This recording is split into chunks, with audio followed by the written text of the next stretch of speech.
Hi everyone, and welcome to a new episode of Days Podcast along with a new video. I want to say thank you so much for the new subscribers, and thank you so much for liking, subscribing, viewing, watching, and listening. I truly appreciate it. I will definitely be making sure there's more free content along with exclusives on Patreon and Spotify, and yeah, we will continue on doing more free content. And today I wanted to talk about music. We're going to continue talking about music. I wanted to talk about Alicia Keys. Alicia Keys' debut album, Songs in A Minor. So this particular album I was going to talk about, I gotta say a few months ago. I kind of took a step back because there were other topics that were kind of like blending in the midst of what I was going to say when it came to this album or just Alicia Keys.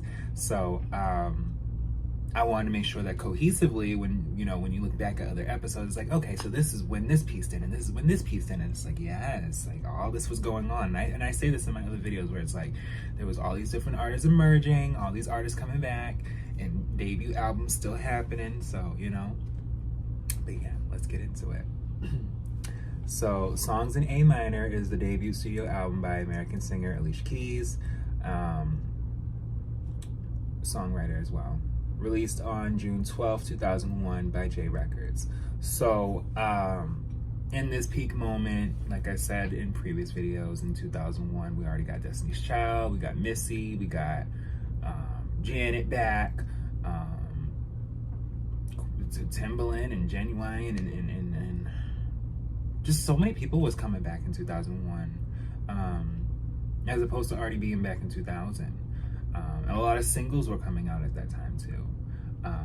Aaliyah had just released her single as far as We Need a Resolution, as opposed to us not really realizing that her album was coming out in the midst of this, actually a month later. But let's continue. Keys began writing songs for the album in 1995 at age 14 and recording the album in 1998 for Columbia Records, but after they rejected it, she signed a recording contract with Clive Davis, Arista Records, and eventually J Records. An accomplished, classically trained pianist, Keys wrote, arranged, and produced the majority of the album herself. Okay. It is a neo-soul album with elements of R&B, soul, jazz, hip-hop, blues, classical, and gospel music. Lyrically, the songs explore the complexities and various stages of personal relationships. Despite the album's title, only one song, Jane Doe, is actually written in the key of A minor. Songs in A minor debuted at number 1 on the US 200, selling 236,000 copies in its first week. The album has since sold over 7 million copies in the United States and 12 million copies worldwide. It is also an immediate critical success and has since been regarded as a classic. The album earned Keys several accolades, including 5 Grammy Awards at the 44th Annual Grammy Awards. To promote the album, Keys embarked on her first headlining concert tour entitled Songs in A Minor Tour. In 2022, the album was selected by the Library of Congress for preservation in the National Recording Registry. So this was a big deal. This was a big deal as far as when it was recorded, as far as just when it was released. It was a big deal. And I'm not going to shy away from this because a lot of people may have overlooked this. But there were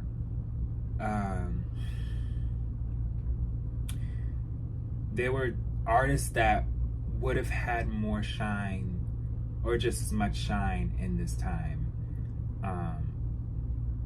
But there was so much going on, and like I said, this is 2001.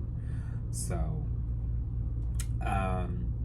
Keys began writing the songs that would constitute songs in A minor at age 14, Butterflies being her first composition for the album. Keys had been accepted to Columbia University, which she attended after graduating from the Professional Performing Arts School at age 16. She dropped out after 4 weeks to pursue her music career full time. She signed a demo deal with Jermaine Dupri and his So Def label. Keys co-wrote and recorded a song titled Da Dee Da Sexy Thing, which appeared on the soundtrack to the 1997 film Men in Black. She also contributed to the So Def Christmas recordings. Keys began producing and recording the album in 1998. She completed it that same year, but it was rejected by Columbia Records. Keys explained that the producers she was required to work with by the label would tell her to just get in the booth and sing, which frustrated her. Her recording contract with Columbia ended after a dispute with the label. Keys then performed for Clive Davis, who sensed a special, unique artist. He bought her contract from Columbia and signed her to Arista Records, which later disbanded. Okay, so there's situations like that where an artist may sign with a label, and it just so happens that label is not seeing it for them, as opposed to another label or someone that may be running that label or partnered with it that would be like, oh no, come over here. And if they have the money to be like, listen, we gonna somehow get you released, they may just do that.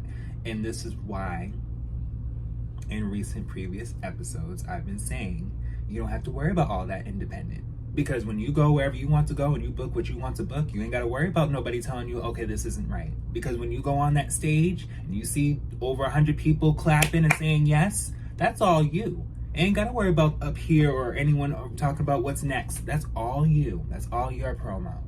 So I'm always going to advocate doing things yourself. Always, especially in this time. Always. You can have a label help you, that's good, but over time you're gonna want to just do it yourself. Following Davis to his newly formed J Records label, Keys rented an apartment and struggled to create an album. She began writing the song Troubles and came to a realization. That's when the album started coming together. Finally, I knew how to structure my feelings into something that made sense, something that can translate to people.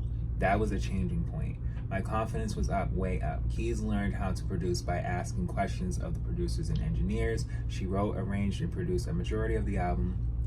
She recorded the songs Rock With You and Rearview Mirror, which were featured on the soundtracks of the films Shaft, which was in 2000, and Dr. Dolittle 2, 2001, respectfully. One of the final songs Keys recorded was Fallen.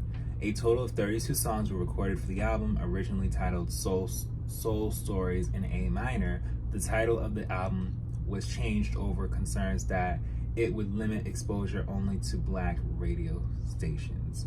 So, Soul Stories in A minor, they felt like that could be a good title. At the same time, with her wanting to cross over, and of course the label wanted her to cross over, they said no, songs in A minor. That makes sense. It's more mysterious. It's more in the sense of just being just a concept rather than just a concept within a concept. You know what I mean? Like, no. But yeah. In advance of songs in A minor, Girlfriend was serviced to Urban Contemporary Radio as a promotional single in early 2001 to introduce Keys to the general public. In order to promote her, music executive Clive Davis booked Keys to The Tonight Show with Jay Leno. Davis also wrote a letter to Oprah Winfrey asking her to allow Keys, along with Jill Scott and India Arie, to perform on her show. The singers performed on the Oprah Winfrey Show, where Keys wowed the audience. This led to the album's pre-orders to double that night. From August to October 2001, Keys toured alongside recording artist Maxwell in promotion of the album. Soon after, she embarked on her Songs in A minor tour. A concert at Key Arena in Seattle was partly recorded, and the live performances were included on the bonus disc of a European reissue of the album titled Songs in A Minor, Remixed and Unplugged, which was released on October 28, 2002. The bonus disc also includes remixes to the songs from songs in A minor. The bonus disc was made available on its own exclusively in Japan, under the title Remixed and Unplugged in A minor on February 26, 2003. So, on June 28, 2011, Songs in A minor was re-released in 2 editions to commemorate its 10th anniversary of release. Both editions feature previously unreleased material and a documentary chronicling. Oh wait, how do you say that? Okay, a documentary chronicling. It's a documentary pretty much showing the making of the album. Okay, listen, they be using random words sometimes, and of course it's good English, it's good literature, but sometimes you just get to the point. Okay, I try. I try within 10-20 minutes or so, guys. I don't play that. I want to make sure y'all know what I'm talking about. But anyway, yes. So where was I? At the BET Awards 2011 and on June 26, Keys performed a medley of songs including Typewriter, A Woman's Worth with Bruno Mars, and Maybach Music with Rick Ross, and Fallen. On June 28th, Keys performed Fallen, Butterflies, and Empire State of Mind Part 2 Broken Down on Good Morning America. BET aired The Story So Far, Alicia Keys special highlighting Keys' 10-year career through her BET moments on June 28th. On June 30th, Keys performed Songs in A minor in its entirety and told stories of its recording in a show titled Piano and I, a one-night only event with Alicia Keys, at the Beacon Theater in New York City. In an interview from MTV, Keys called its 10th anniversary incredibly surreal for me, and said of the album in retrospective, "This album is possibly the most precious to me, as your first album only happens once, and so Songs in A minor will always hold a special place in my life that's filled with amazing memories. I'm so proud the songs are still being enjoyed, and I'm crazy excited to share songs never heard before." To celebrate the 20th anniversary of the release of Songs in A minor, so this is 2021, guys, the album was yet again re-released on June 4th, 2021, with 4 bonus tracks, including the previous unreleased Foolish Heart and Crazy Mi Corazon. Okay. So, as far as the singles go, Fallen was released April 10th, 2001. A Woman's Worth was released October 2nd, 2001. So she really had Fallen just be everywhere throughout the spring, the summer, and by the fall, it was like, all right, here's A Woman's Worth. How Come You Don't Love Me, March 11th, 2002. And Girlfriend, November 25th, 2002. So, she really, was making sure this album was heard for over a year before she, went on to the next album. So, but yeah, Songs in A minor received positive reviews from music critics. Metacritic, which assigns a normalized rating out of 100 to reviews from mainstream critics, it received an average score of 78 based on 10 reviews. Okay. Yes, guys. So, yeah, she definitely won 5 awards at the Grammys: Song of the Year, Best Female R&B Vocal Performance, and Best R&B Song for Fallen, Best New Artist, and Best R&B Album. Fallen was also nominated for Record of the Year. Keys became the second female solo artist to win 5 Grammy Awards in a single night, following Lauryn Hill, who had did this in 1999. The album also won an NAACP Image Award for Outstanding Album. Keys was also named Best New Artist at the 2002 World Music Awards. Fallen was ranked at number 37 on VH1's VH1's 100 Greatest Songs of the Past 25 Years in 2003, and was ranked the 413th greatest song of all time by Blender magazine. The album was ranked at number 2 on the Rolling Stone magazine top 10 of 2001, number 18 on the Village Voices 2001 Paz and Jop list, and number 27 on Mojo Magazine's Best 40 Albums of 2001, and was also named one of Q's magazine's 100 Greatest Albums Ever. Q also listed the album as one of the best 50 albums of 2001. In 2009, Rolling Stone named it the 95th best album of the past decade, while Fallen ranked at number 62 on the magazine's 100 best songs of the decade. 2012 Entertainment Weekly ranked Songs in A Minor the 57th best album of all time. All right, so as far as commercial performance, yes, she went number 1, 236,000 copies in its first week. Through word of mouth and promotion, the album remained at number 1 on the chart, selling a further 221,000 copies in its fourth week. So when they say word of mouth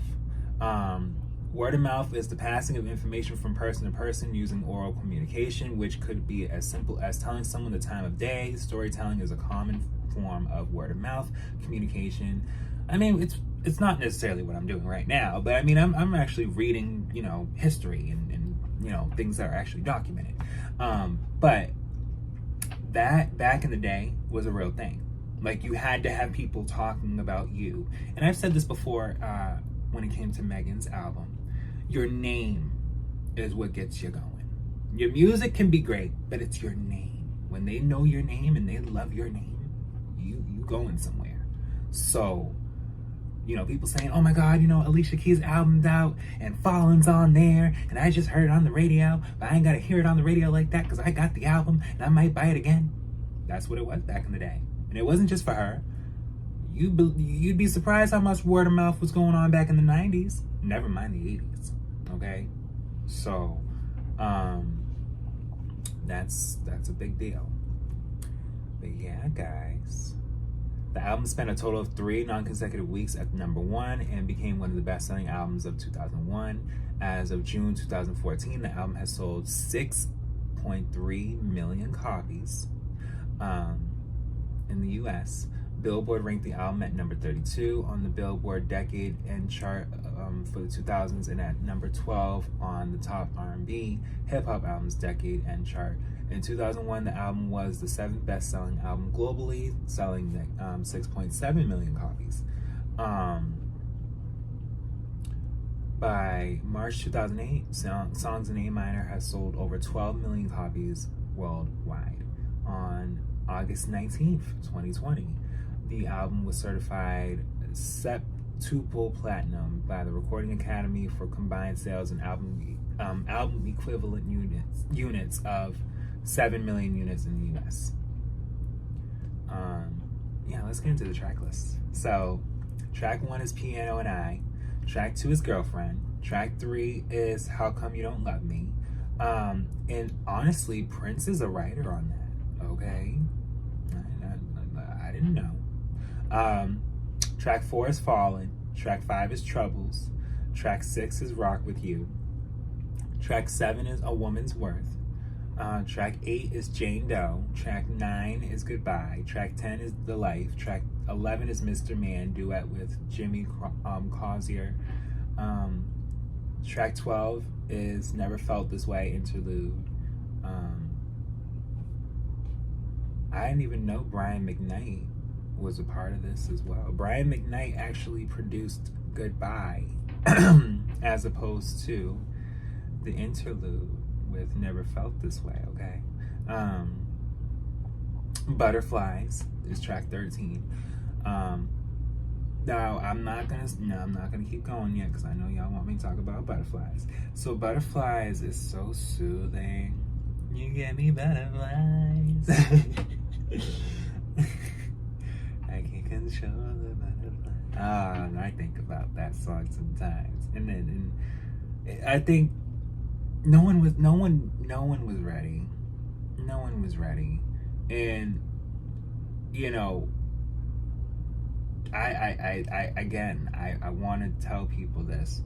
There were artists that were out that when she came out, they were like, okay, we have a strong peer here. You know what I'm saying? Like, it wasn't so much that, you know, the best way to explain this is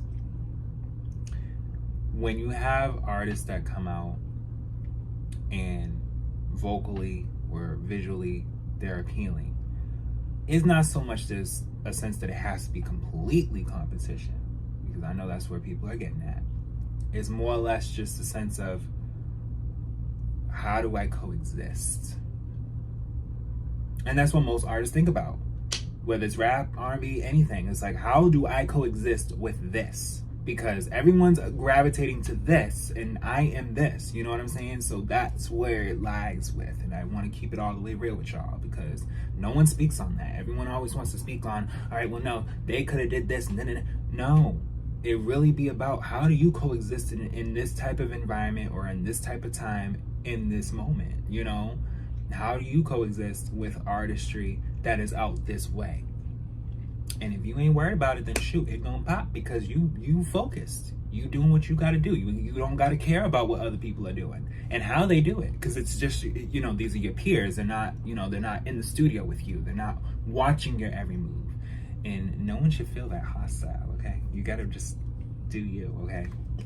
So yeah, why do I feel so sad? Now that song, why do I feel so sad? When I heard that, I was like, oh my God, like I that's underrated. That's an underrated song. 15, Caged Bird, and then 16, Loving You, which is a hidden track. And then there's the Japanese edition bonus track, which is Rearview Mirror. And then they have the Japanese reissue edition bonus tracks, which is Fallen, extended remix featuring Busta Rhymes and Rampage.